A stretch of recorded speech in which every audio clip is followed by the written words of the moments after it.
என் மேல சந்தேகப்படுறியா தேவா? நட்புன்னு என்ன தெரியுமா உனக்கு? நண்பன் என்ன தெரியுமா உனக்கு? சூர்யானா என்ன தெரியுமா உனக்கு? உன்கிட்ட முன்னாடி ஒரு தடவை சொல்லிருக்கேன், உனக்காக உயிர் கொடுப்பேன்.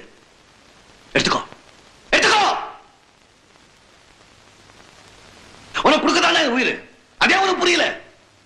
இந்த ஊரு உலகம் சொந்தம் எதுவும் முக்கியம் இல்ல. என்னை பெற்றோட வந்தாலும் நீதான் தேவாதான், புரியுதா?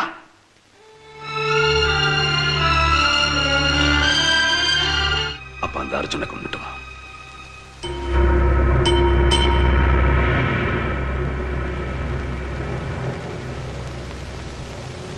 அது மட்டும் என்னால முடியாது.